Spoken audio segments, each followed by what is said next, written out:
नमस्ते छात्रों, आज हम एक नया पाठ पढ़ेंगे। पाठ का नाम है श्रद्धा और प्रयास। लेखक काका कालेलकर जी ने अपनी बेटी शांति को लिखा हुआ एक पत्र है। इस पत्र के माध्यम से लेखक ने सत्य, अहिंसा और शांति के पुजारी यानी महात्मा गांधी जी के विचार, चिंतन, सिद्धांत, निष्ठा आदि का वर्णन किया है। जीवन को सफल बनाने के लिए श्रद्धा, बुद्धि, समझ, अनुभव तथा सत्य, निष्ठा आदि गुणों का भी महत्व है। इस महत्व को भी लेखक ने दर्शाया है। हम इस पाठ का प्रकट वाचन करेंगे। आइए छात्रों, पन्ना नंबर 9 पर देखिए। पाठ क्रमांक 4, श्रद्धा और प्रयास। लेखक काका कालेलकर। लेखक परिचय। काका कालेलकर जी का जन्म 1885 सातारा, महाराष्ट्र में हुआ। मृत्यु 1989, नई दिल्ली। मराठी भाषी होकर काका साहब ने हिंदी की भी सेवा की है। आपने देश विदेश की अपनी यात्राओं के बड़े रोचक संस्मरण लिखे हैं। गांधी विचार का अनुपम कार्य आपने किया।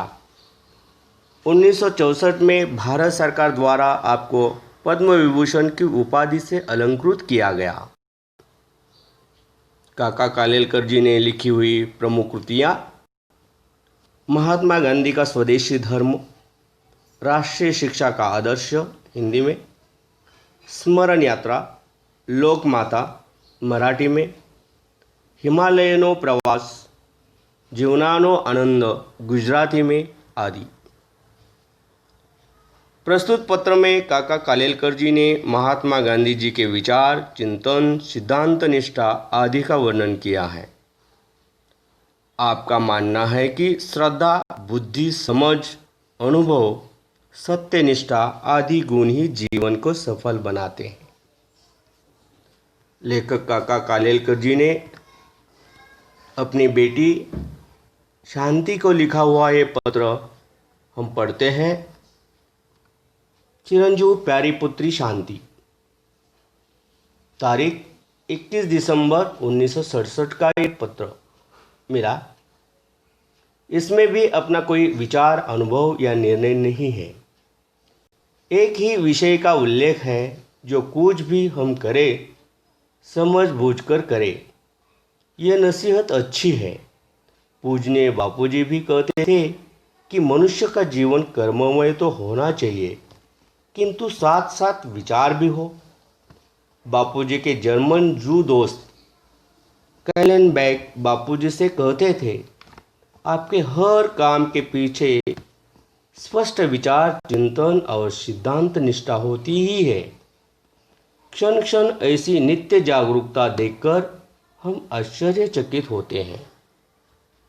दूसरा प्रमाण पत्र गांधी जी को पंडित मौलवी जी की ओर से मिला था। वे बापूजी से कहते हैं, कैसा आश्चर्य है कि हम अनेक लोग मिलकर अनेक ढंग से चर्चा करने पर भी जब निर्णय नहीं कर सकते तो आपके पास आते हैं। आप सबको संतोष हो ऐसा निर्णय देते हैं अथवा रास्ता सुझाते हैं। ये तो ठीक, लेकिन कितनी जल्दी तुरंत निर्णय देते हैं। बड़ा कौतुक होता है। पूजनीय बापूजी के मुंह से ही ये बातें सुनी थी। पूजनीय बापूजी सिद्धांतनिष्ठ तो थे और उनके सिद्धांत उनको अंध नहीं बनाते थे। सिद्धांतों का निर्णय और अर्थ वे तार्किक बुद्धि से करते नहीं थे।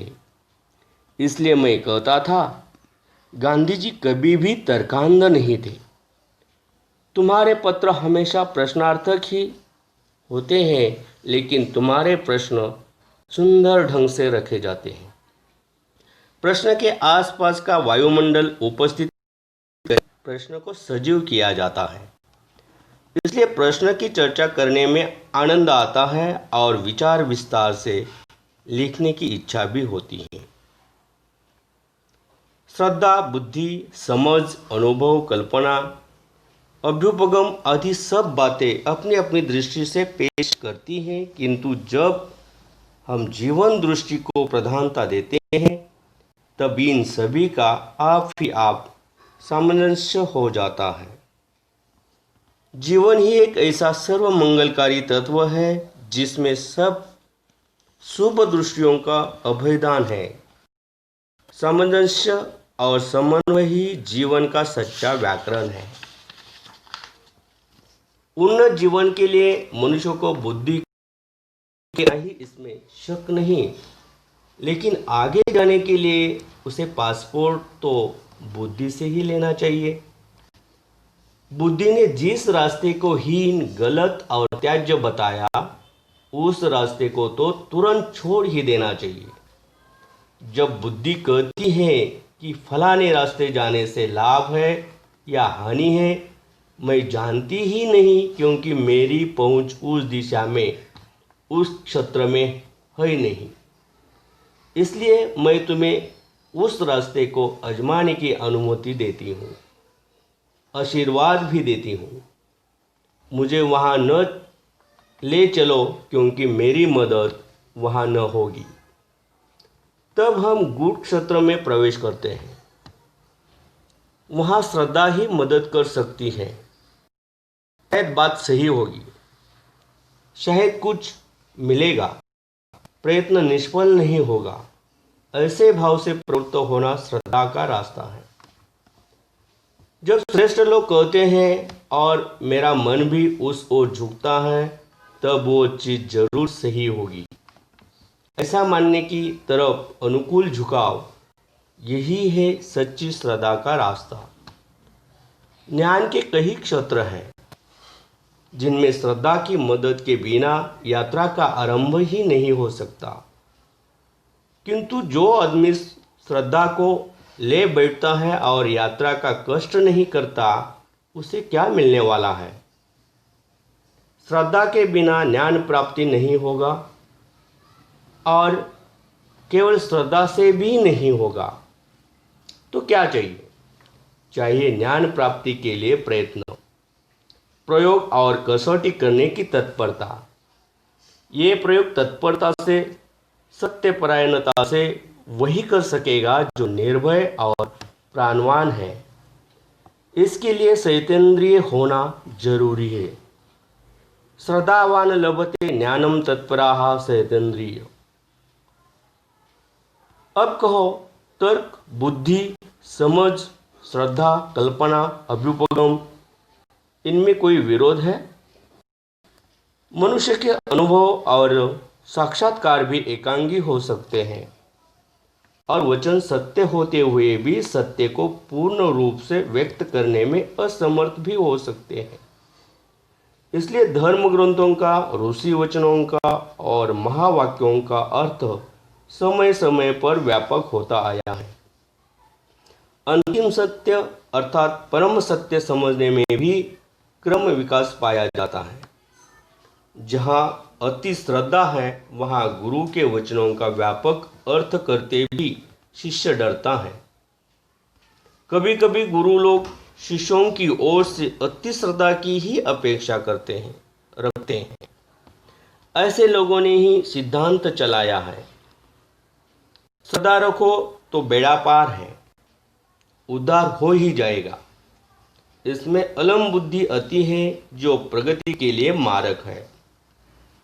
सत्यनिष्ठा, आत्मनिष्ठा और अनुभव मूलक जीवन निष्ठा, यही मुख्य बात है। काका के सप्रेम सुभाषिष। हाँ छात्रों, इस पार्ट में आए नए शब्दों को हम पढ़ लेते हैं और स्वाध्याय के बारे में भी पढ़ेंगे। आइए देखिए, यहाँ पर मैंने साफ सुथरे अक्षरों में स्वच्छ सुंदर लेखन करने का प्रयास किया है ताकि आप भी इसी प्रकार शुद्ध एवं स्वच्छ लेखन करने का प्रयास करें। देखिए, नसीहत यानी शिक्षा उपदेश, नसीहत यानी शिक्षा उपदेश। कर्ममय यानी काम में व्यस्त, कर्ममय यानी क्या, काम में व्यस्त। सिद्धांत, सिद्धांत यानी निश्चित मत या निश्चित विचार, उसे सिद्धांत कहते हैं। तार्किक, तार्किक यानी तर्कशास्त्र का ज्ञाता या तर्कशास्त्र का ज्ञानी यानी तार्किक। अभ्युपगम, अभ्युपगम यानी अंगीकार करना या पास जाना, अभ्युपगम यानी अंगीकार, पास जाना। समन्वय, समन्वय यानी मेल या सहयोग होना, समन्वय यानी मेल होना, सहयोग होना। सत्य परायणता, सत्य परायणता यानी सत्य पर दृढ़तापूर्वक अड़िग रहना, सत्य पर दृढ़तापूर्वक अड़िग रहना। व्यापक, व्यापक यानी चारों ओर फैलने वाला, व्यापक यानी क्या, चारों ओर फैलने वाला। देखिए स्वाध्याय भी है, शब्दों का वर्ण विच्छेद कीजिए। यहाँ पर शब्द दिया है, उसका वर्ण विच्छेद करना है कि विकास शब्द कैसा बना हुआ है, उसका वर्ण विच्छेद देखिए। व अधिक ई यानी वी, क अधिक आ यानी का, स अधिक अ यानी स। विकास शब्द का इस प्रकार वर्ण विच्छेद किया हुआ है। अब तुम्हें इन दो शब्दों का वर्ण विच्छेद करना है, एक कमजोरी, दूसरा कारण। अब पाठ में प्रयुक्त शब्द युग्म ढूंढकर लिखो। श्रद्धा और प्रयास इस पाठ में जो शब्द युग्म आए हैं वे ढूंढकर आपको यहाँ उनमें से 4 शब्द लिखना है। आकृति पूर्ण कीजिए। लेखक द्वारा बताई गई मुख्य बातें, लेखक द्वारा बताई गई मुख्य बातें। इस पाठ के जो लेखक हैं काका कालेलकर जी ने जो मुख्य बातें बताई हैं इस पाठ में, वे 4 बातें यहाँ पर, यहाँ चौखट में लिखना है।